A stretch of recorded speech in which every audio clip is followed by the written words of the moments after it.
For 128 years, Britain ruled this obscure corner of the Arabian Peninsula. Now, one of the few signs left of the British presence is this bizarre scrapyard of weapons, a reminder of the most chaotic closing chapter in the entire history of the end of the empire.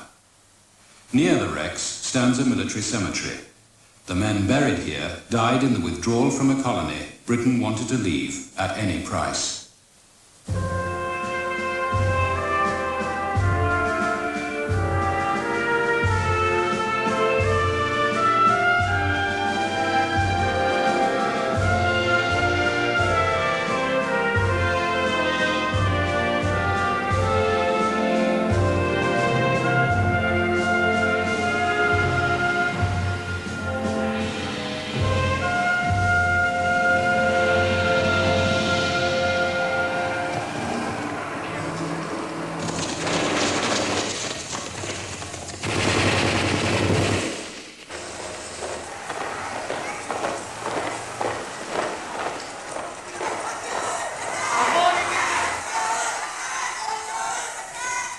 In the 60s, these narrow streets were the scene of a bloody civil war.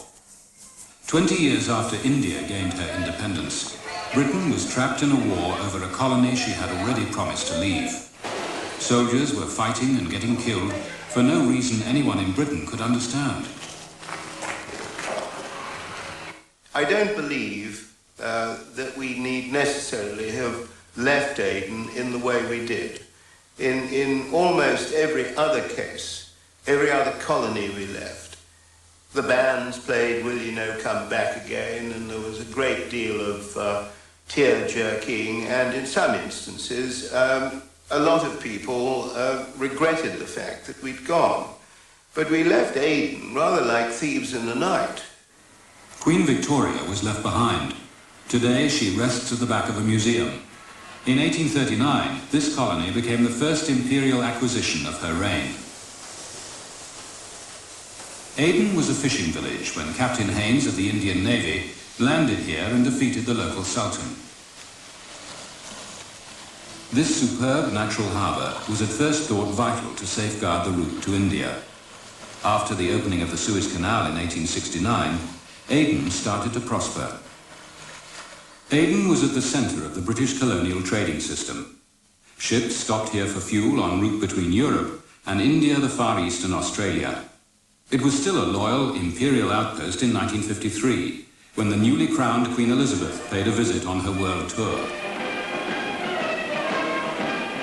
Soon after coming ashore, the Queen took the salute and marched past. The bearing and discipline of every unit parading on this proud occasion was most impressive. The Arab people, many children among them, were obviously eager to catch a glimpse of the Queen as she presently drove off towards the RAF hospital. The Queen's visit really was quite astonishing. I'd never expected to see such popular jubilation and all the rest of it. There was some dancing in the streets and singing, and there was not a voice raised in opposition at all. In the 50s, Aden became the busiest harbour in the world after New York. And in 1954, BP opened a huge new refinery to process oil from the Gulf. The British enjoyed the good life in the little Raj. Pampered by Arab servants and catered for by Indian traders, they felt safe in this imperial backwater.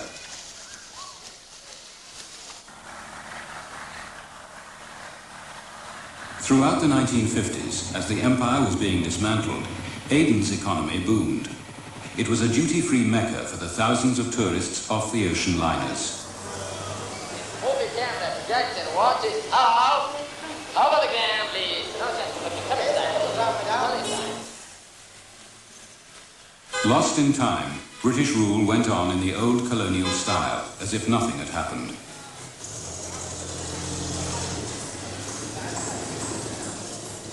Around the colony of Aden itself was a wilderness, the British protectorates, an area as large as England and Wales, occupied by feuding tribes. When Britain grabbed Aden, she had no interest in these lawless territories other than as a defensive zone.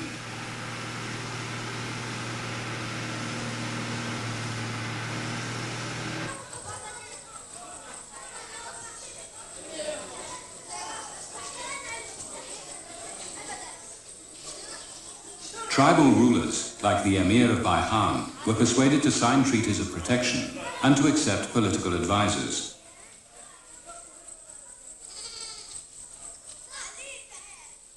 The few Britons who entered this medieval world could do little to change it. I was coming down from up country and I stopped in a village. I heard a clanking noise at my feet. And I looked around and I saw a kind of grill in the ground below. And I could hear somebody moving about and clanking. And I asked who it was, and they were all very evasive, the Sheikh in particular. So I said, get this chap out. And they brought him out, and he had a beard down to his waist, and he's dressed in rags and emaciated to a degree. And I asked how long he'd been there, and nobody could remember. And apparently he'd been locked away years before, and there he'd been left. So I told, and he was shackled, hands and foot, and I told them to knock the shackles off and let the fellow go free. I thought he'd thank me for the good deed, but far from it. He complained that from now on nobody would give him any food.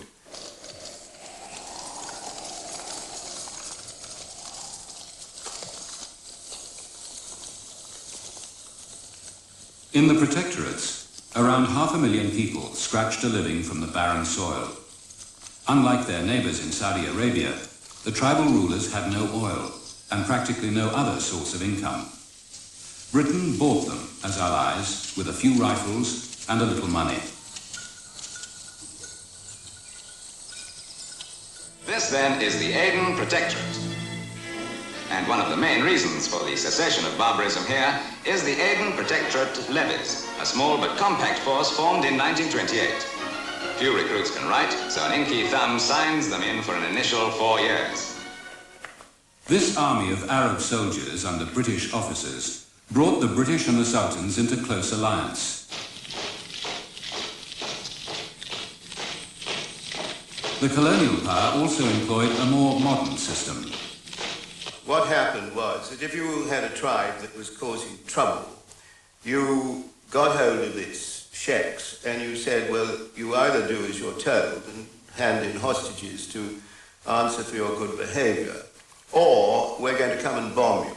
And you gave them time to clear out of their villages or houses and get their flocks and herds out of the way, and then you went off and dropped bombs, small bombs on the whole.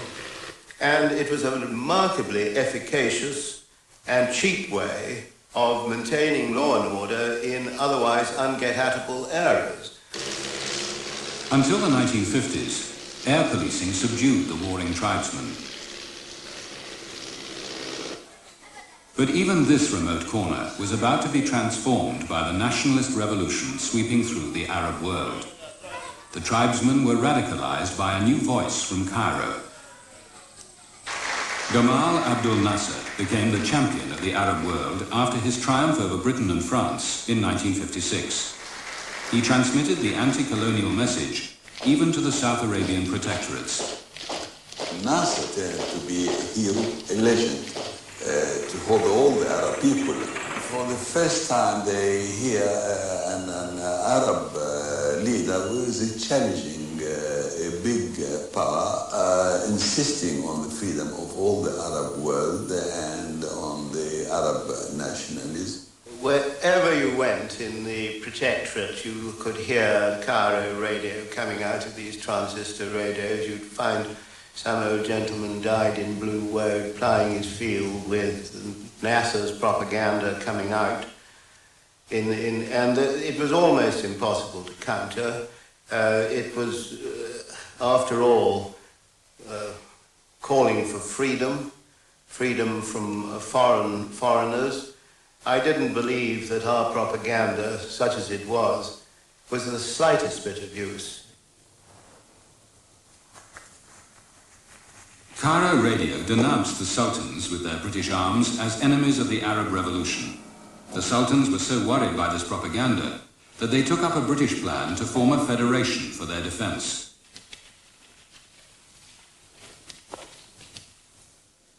In 1959, the Federation of South Arabia was established. Eventually, most of the rulers were to sign up. Britain built a white hall in the sand and palaces for the Sultans. In the new federal capital, the rulers performed a charade of parliamentary government. One of the few sultans with a formal education was their principal spokesman. We had a system which worked, and we saw no reason to experiment modern or Western democracy in a country where it failed. It failed everywhere in the Middle East, and there was no point in trying to experiment it in our country. But we had a system which worked, and the rulers were elected by their tribal leaders. And whether now by Western concept this may not sound democratic, but according to our customs it was democratic. The absence of elections and the autocratic ways of the sultans ensured that the British and the sultans themselves did not know the extent of nationalist feeling among the people in the protectorates. كنا نعرض الاتحاد الفدرالي لأنه صنيعة من صنايع الاستعمار. وكنا نعارض حكومة الاتحاد لأنها مكونة من الأمراء ومن السلاطين. ذلك الاتحاد الذي أقامه المستعمرين. وكنا نشعر أن أجداد أولئك السلاطين وآبائهم هم الذين وقعوا مع المستعمرين الحماية معاهدة الحماية. In Aden, prosperity had attracted a huge influx of immigrant workers from all over South Arabia. They joined trade unions that took up the Nasserite anti-imperialist cause and opposed the Federation with strikes and demonstrations. The British colonial authorities ignored the nationalists and gave full backing to the sultans and their federation. I think there are two things one was trying to do. First of all, one was trying to prepare the ground for eventual independence. Because after all, it was a very, very backward state of affairs. We had a colony and a whole lot of little protected states. And at that time, obviously, we should have begun to think about eventual independence. And then later on, it seemed to me that we should be able to get what we wanted, let's say what the British government at that time wanted, which was a friendly government with which we could negotiate a treaty and make whatever arrangements we wanted for use of the facilities in Aden. The main facility was a huge military base designed to restore the tottering British presence in the Middle East. Britain had been kicked out of Egypt, Iraq and Jordan. So Aden now became the headquarters of Middle East Command. In the early 1960s, thousands of British servicemen and their families settled in Aden. The British government made it clear repeatedly that the base was permanent.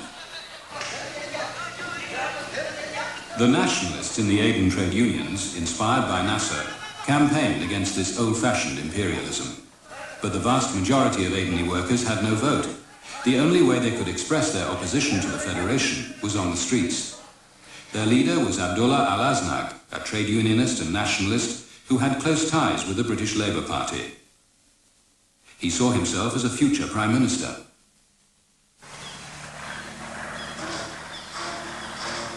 The British, indifferent to the nationalist opposition, forced Aden into the Federation, uniting the prosperous port with the backward inland protectorates.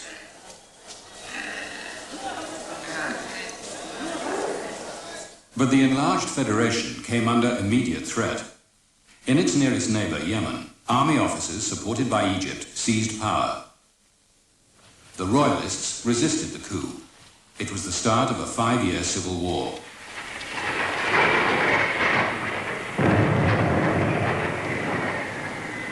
The Egyptians eventually had 70,000 soldiers fighting on the Republican side. Nasser, once a noisy but distant threat, was now at the Federation's doorstep. For the nationalists of Aden and South Arabia, relief seemed close at hand. In 1963, with Egyptian help, the first of them began to operate as guerrillas here, in the mountainous wilderness of the Radfan. They called themselves the NLF, the National Liberation Front. The NLF believed that armed revolution was the only way to independence.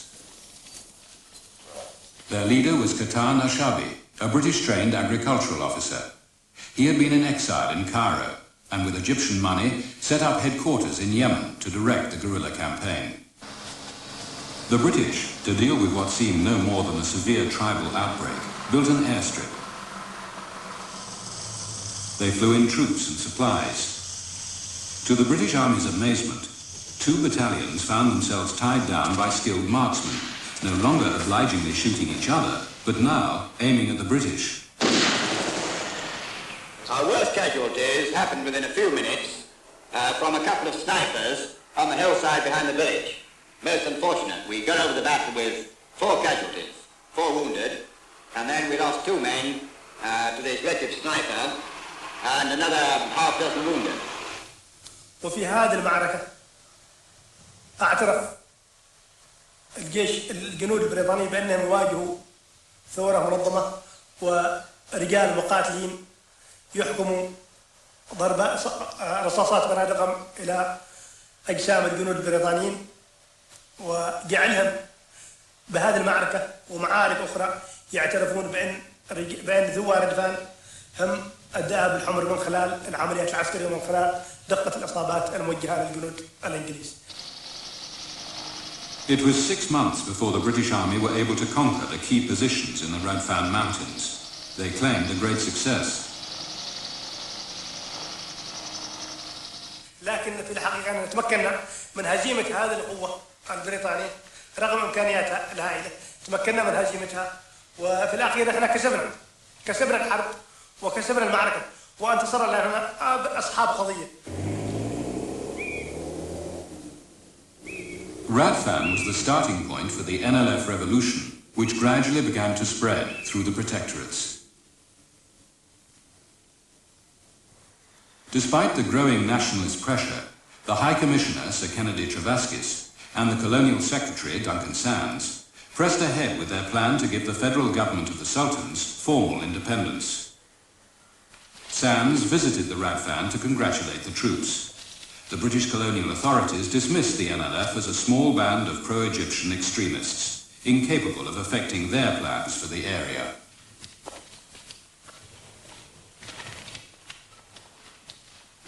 In October 1964, a general election brought the Labour Party under Harold Wilson to power.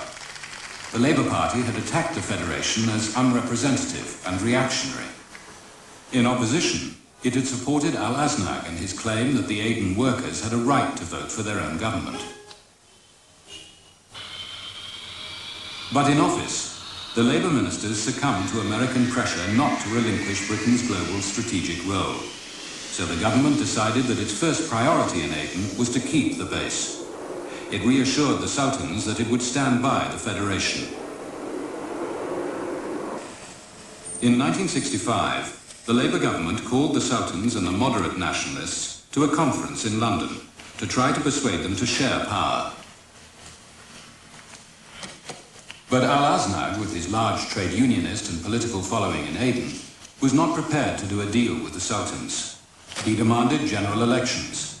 They rejected his proposals out of hand. Al-Aznaq left London empty-handed. The NLF had not been asked to London. They threatened to kill anyone who negotiated with the British. They were still not regarded as a power to be reckoned with.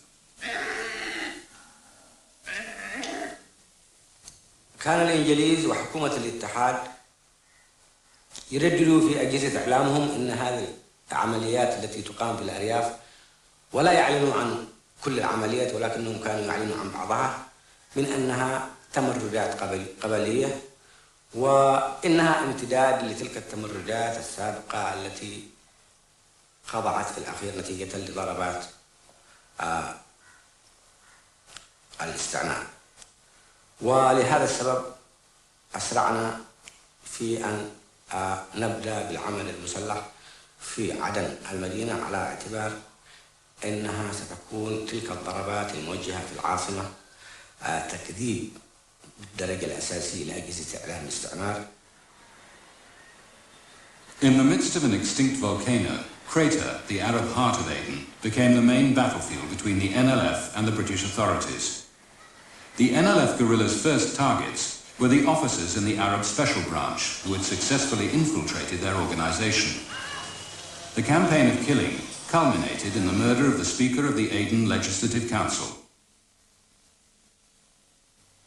واتخذت إجراءات واسعة النطاق من قبل الإدارة البريطانية إثر هذه العملية الناجحة. تمثلت في حظر التجول، تمثلت في مطاردة الناس، تمثلت في الاعتقالات الواسعة، تمثلت في إقامة معسكرات متحركة ومعسكرات ثابتة وحديثة داخل المنطقة كلها. In September 1965, a wave of riots and strikes protesting at the British plans for independence under the Federation of Sultans forced the colonial authorities to declare a state of emergency. Direct rule was imposed. The Aden Legislative Council was suspended. The nationalists had achieved their objective of creating a confrontation. Law and order had practically broken down in Aden, and we felt unless we controlled the thing directly, we'd have anarchies, rather like the situation when we imposed direct rule in Northern Ireland. But wasn't it an admission of defeat? Well, it was an admission that the policy which we'd inherited wasn't working, and that was certainly the case. The Labour government hoped that a dash of direct rule would force the nationalists and the sultans to come to terms. Dennis Healey toured Britain's overseas bases as economic pressure forced a change of policy. His first target for cuts was Aden. We decided to get out in '66. And we decided to get out because there was no case for staying in Aden unless we needed it as a base for action in the Gulf. Once we decided that we were not going to intervene militarily in the Gulf, there was no case for staying there. Lord Beswick, a junior minister, was sent to Aden to tell the federal rulers that the base was to be closed and they would lose its protection after independence. Well, Lord Beswick came out in 1966 and told us that the British government has decided unilaterally and without any consultation with us, which went against all the understanding and the treaties we had, to pull out of Aden, to pull out of Saudi Arabia and liquidate the base. And we sensed from that that they were no longer interested in a proper handover of responsibility to the Federation. I felt completely betrayed by them because what they did was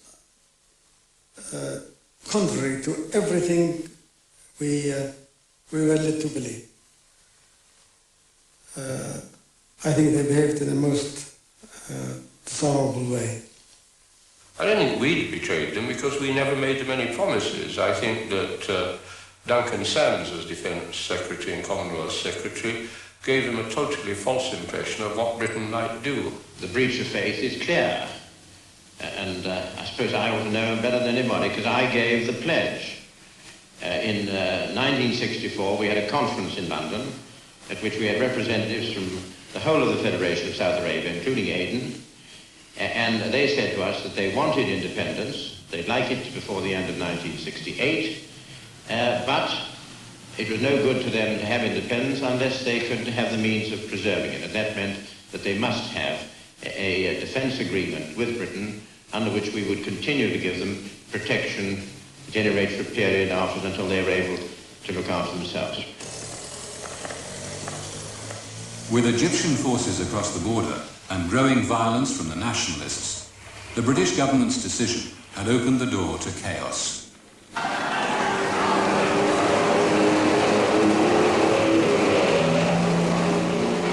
In Aden, Arabs saw little point in helping a colonial power on its way out. The battle for succession began.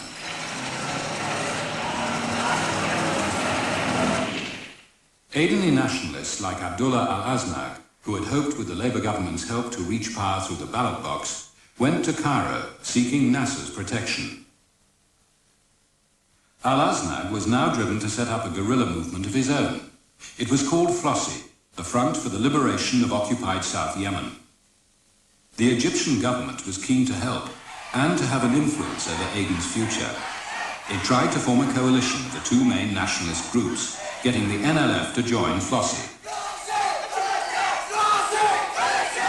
We were supporting only the independence of the country, so that's why we were putting a lot of pressure on all of them to come together and have a kind of coalition government. And it's not only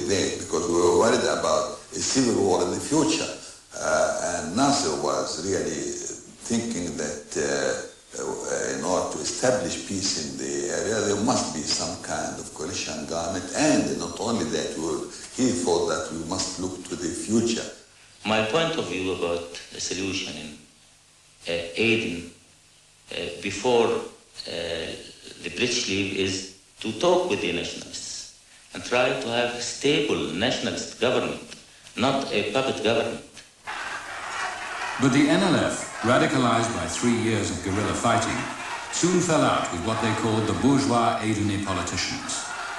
The NLF was stronger in the protectorates, and in Aden they undermined Aznav's power with their increasingly effective guerrilla tactics. They could see no reason to share the spoils and rejected Egyptian schemes. Nasser, angered by the Marxist influence in an increasingly independent NLF, gave Flossie his full support. Each guerrilla movement tried to prove to the people that it was the army that was driving out the British. Are we running? So get out of it! This could be one of the biggest battles yet. The British troops are now going in to try and knock out the Flossie regular machine gun posts. That's fire from both sides.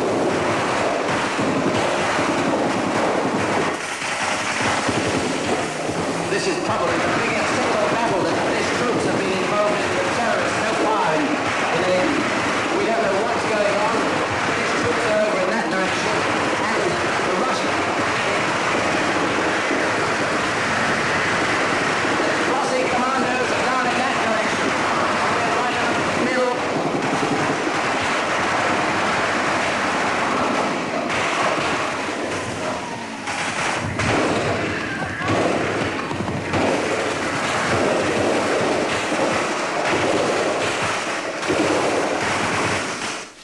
Such battles forced the British government to seek talks with those it considered terrorists.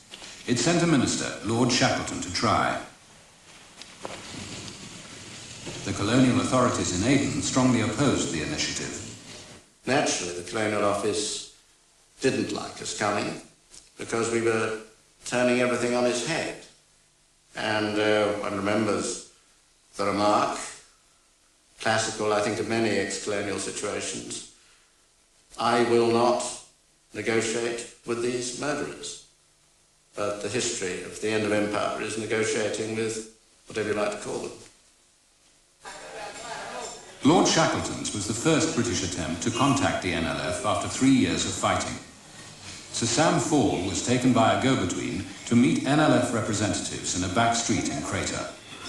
I explained that Lord Shackleton had come to Aden in order to negotiate independence and to involve all parties concerned. The NLF were a very important party to this, and we would be interested in talking with them, and we would, of course, consider releasing their detainees and taking the ban off their party so that we could discuss things in a reasonable and relaxed atmosphere. But there was just one minor condition that we'd like to make. If it were possible, we would be very grateful if they would stop killing us. And the two representatives roared with laughter. And one of them, he did like this, he said, Abu Sami, mush.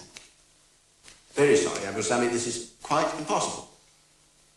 But being young, naive and foolish, I said, but why? We come with peace and we want to talk to you. It would be rational if you would stop killing us. He said, no, you must understand that Flossie constantly accuse us of being the running dogs of the imperialists.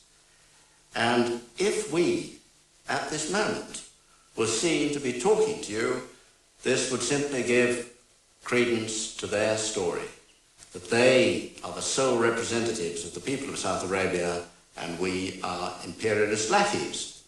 And so, Abu Sami, we're very sorry, but we have got to drive you out of Aden.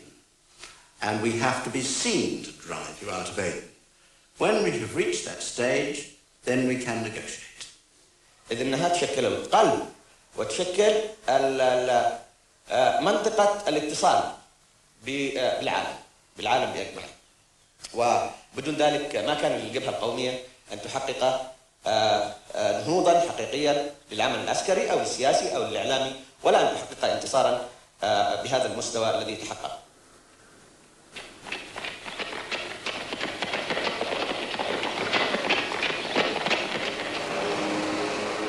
By mid-1967, British soldiers were risking their lives in a colony they would leave in a matter of months. We were sort of the rat in the trap, waiting for them to come out. You couldn't go around and just look for them. They weren't in uniform. The only way to catch them is to patrol the streets and hope for them to come to you. Every day you'd have a ground patrol going, you'd have maybe a platoon of, say, 9 or 10 men going in. They'd patrol the streets. You might get a small crowd demonstrate and you might go after them, chase them. The crowd would try and draw you into a certain area or run down a certain street where there'd be somebody waiting to ambush, you know. حيث كان هناك يخرج عدد من الأشخاص قد يصلون إلى 3 وقد يصلون إلى 5، وهناك يجري تدريب كل منهم على حدة أو بشكل ثنائي، يعني على شكل 2-2. يجري تدريبهم على المسدس، ويجري تدريبهم على استخدام القنبلة اليدوية، ويجري تدريبهم على استخدام المتفجرات. It was mainly grenades. That was the favourite thing. Because with a grenade they could throw it maybe from behind a wall, from a building, or bushes, or from a crowd even. This is the one that threw a grenade at Mr. Gilbert? Yes, the Land Rover. Well, tell me exactly what happened now. Well, I just driving up behind the Land Rover, and this chap drove in front of us. Drove past Mr. Gilbert on the left-hand side there, chucked the grenade. Tried to get away so we got in front of him.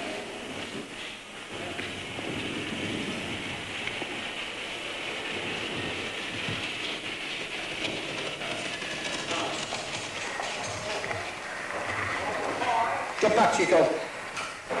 The NLF became stronger, and the British security forces were blighted in their efforts to catch guerrillas by poor intelligence. Few Arabs would help them. Soon, British frustration gave way to desperate measures.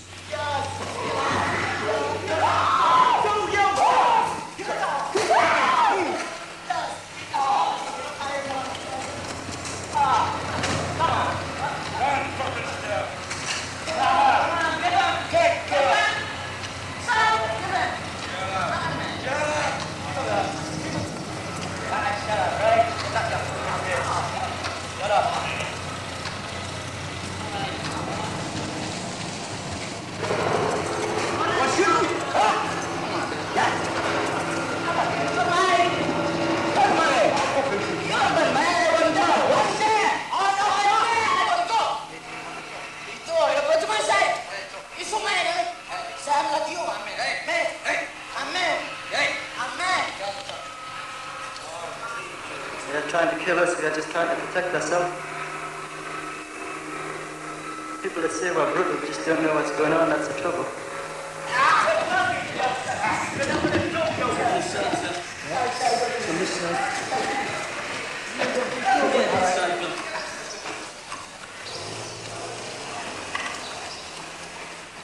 Suspects were rounded up on the streets. They were taken to a barbed wire compound.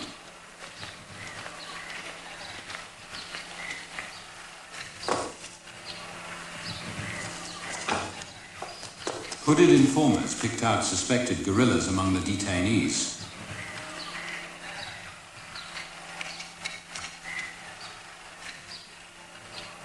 And as official inquiries subsequently confirmed, torture was used. وكنت واحدا من أولئك الذين قد تعرضوا للاعتقال لمدة 8 أشهر. خلال هذا المعتقل وخلال الفترة التي قضيتها في السجن تعرضت إلى التعذيب النفساني والجسدي الذي تمثل بالضرب والتعذيب بالكهرباء والتعذيب بوسائل عديدة كانت قد تركت آثارا وعاهات لمن دخلوا هذا المعتقل، وكنت واحدا من هؤلاء الذين تعرضوا لهذا التعذيب.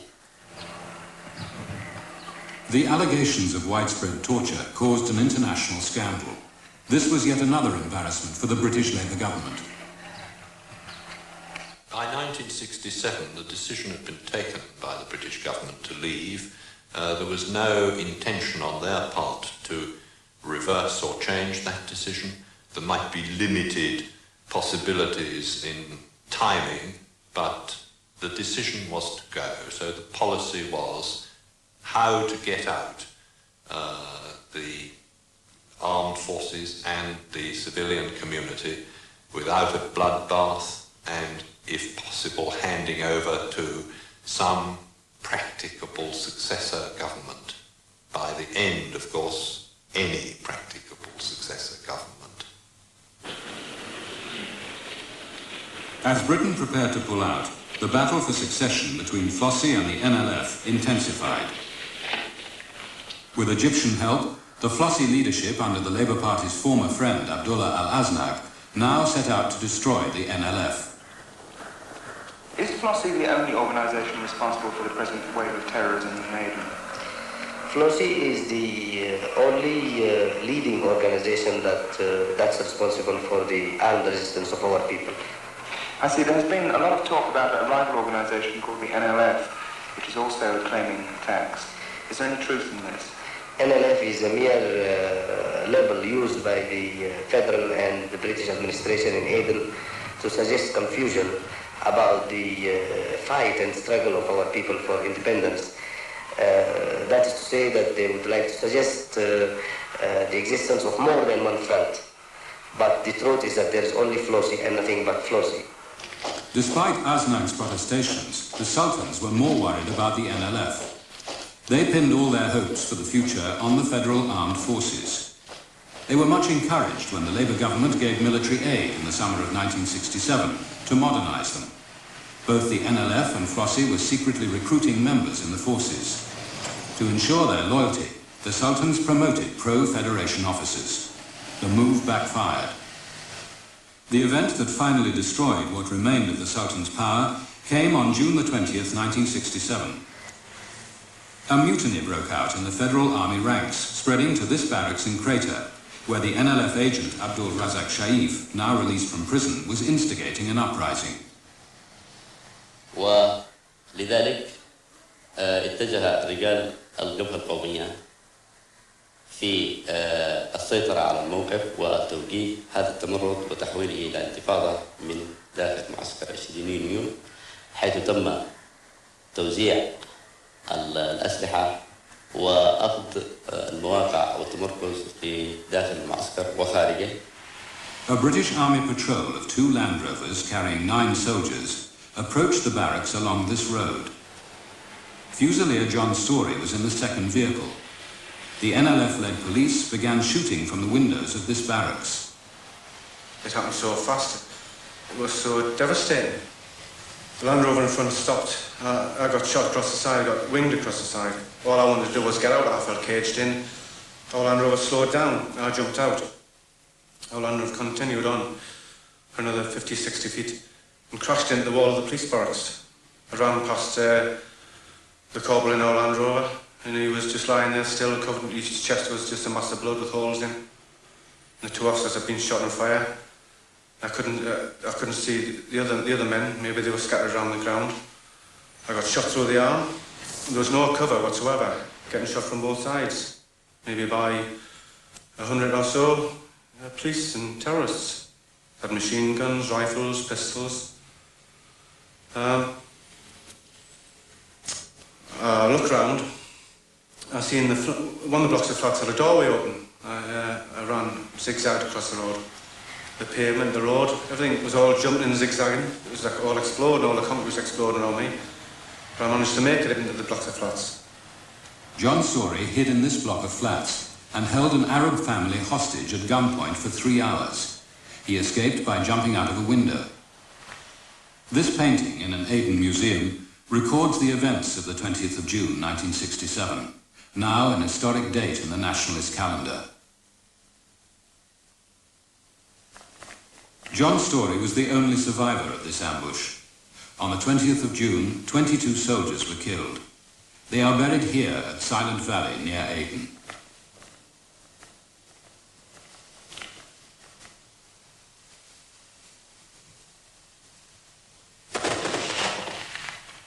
Unfortunately, events overtook us, but it was not late to put things right had we been wholly supported by the British government. But because our own army believed that the British government were no longer behind the Federation, and so they were divided, they were looking elsewhere for future governments. But they were doing it because they knew that the Labour government no longer, and the High Commissioner, Trevelyan, was no longer behind the federal government. The June the 20th shootings led the British troops to withdraw from Crater. The NLF took over, a triumph that resounded throughout the Arab world. The British Army surrounded Crater, cutting off the supplies of electricity and water.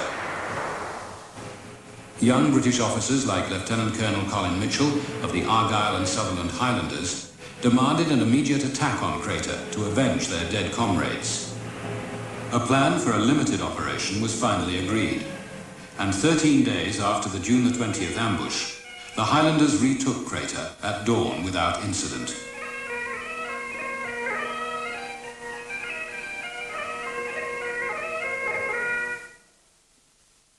Colonel Mitchell became an overnight folk hero and was thereafter known to the readers of British popular newspapers as Mad Mitch.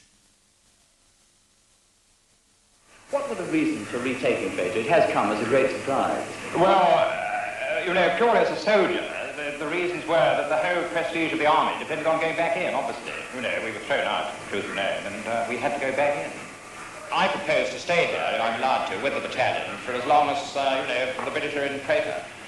And, I've just told them we're a very mean lot. I mean, we were very fair, But if anyone starts in trouble, they'll just get their head blown off. They'll get the message in time, This Bengali helps a bit, And the bagpipes help. And the bagpipes, and one or two other things. The Army High Command overruled Mitchell. They were determined to avoid a bloodbath. Colonel Mitchell, for reasons of his own, wished to cut a dash with the Argyll and Southern Highlanders in Crater.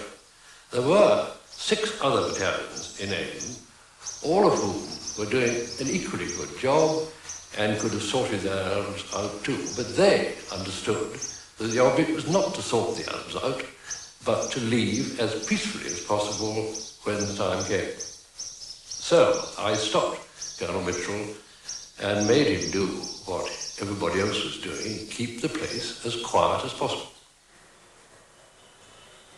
For the Federation, the mutiny of its own forces was the beginning of the end.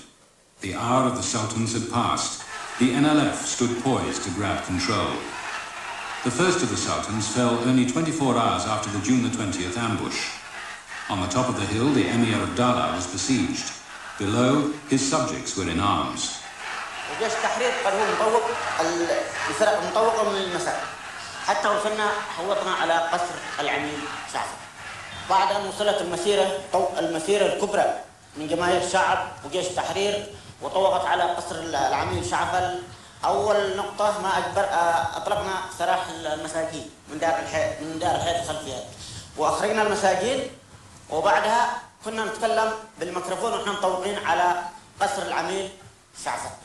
قلنا نتكلم على معه على أساس سلم نفسه وخرج ظهر من الشباك حق الطاقة وتنحى عن الإمارة. الشرط الأول والشرط الثاني التزم أن يرفع الضابط السياسي فورا. One by one, the Sultans fell during the summer of 1967 as British troops pulled back to Aden to prepare for the final withdrawal. In the countryside, there was only one voice. In Aden too, the struggle was to be one-sided. Egypt, defeated by Israel in the Six-Day War, was no longer able to give Flossie the military backing on which it had depended. I think that Flossie never had a sufficient following in the Federation as a whole They had a certain trade union-based following in Aden, based largely upon the port, but up country they had very little following, and as it became clear towards the end, they had no strength at all in the armed forces.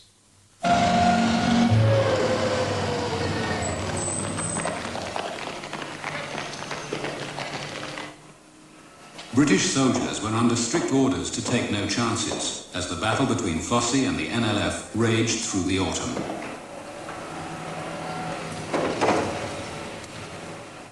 Our orders, certainly as we came towards the end, were to play the whole thing as low-key as possible. And the NLF and Flossie were battling it out. And instances we'd see, for example, from our observation positions, would be uniformed men in some instances and non-uniformed others going to the back doors of houses, be 2 or 3 shots and they'd run out again, and when we'd investigate, of course, we'd find a body there. Now, this is a situation which we'd been told we shouldn't interfere in at all, and it was peculiar to the last days of Aden, which our government wanted us to come out as quietly as possible. One has to remember that this withdrawal from Aden was in no circumstance a war. It was a withdrawal of our presence from a place we've been in for many years.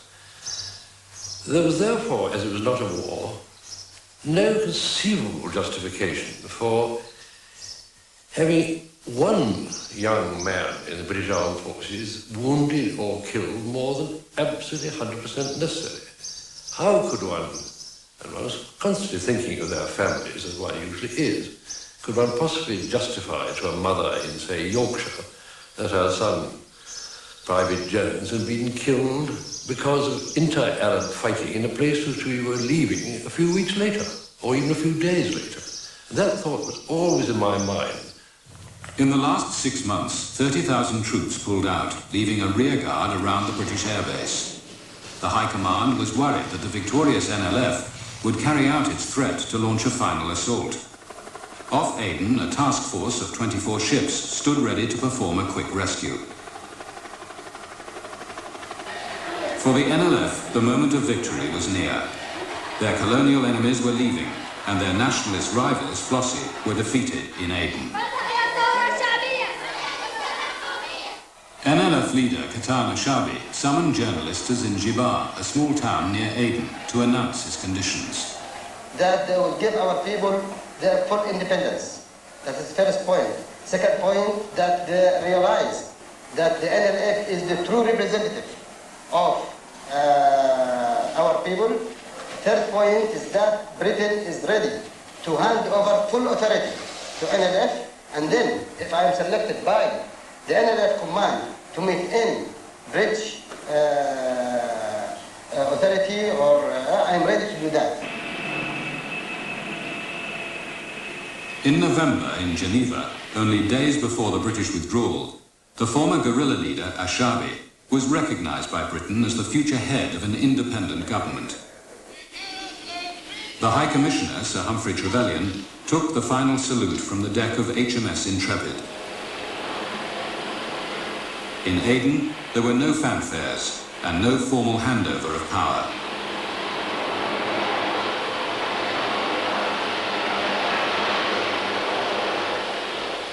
Regimental flags were lowered. At 1:45, the helicopters lifted the final 330 men from about 10 positions around the perimeter of Aden.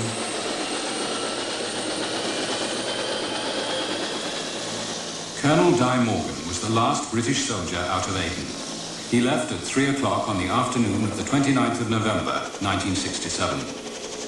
As I circled the positions which my unit had been occupying for the last day to ensure that everything had been picked up safely and there was nobody left behind, I had a feeling of sadness that I was turning out across the Aden Bay back to Albion, that I was the last man and we were leaving Aden after a British presence had been there for 128 years. It was all very sad.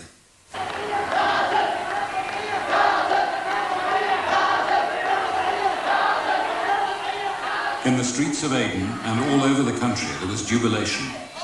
The 128 years of the British Raj, which started with Captain Haynes, had ended. وحينها كان يدور في كنت أتخيل أن الكابتن هينز حينها هزم وأنه بنفس الطريقة التي دخل بها بواسطة العنف والمقاومة أنه خرج بهذا الأسلوب. Aden was the colony that went over to the other side. The Federation of South Arabia became the People's Republic of Yemen, a Marxist state and an ally of the Soviet Union.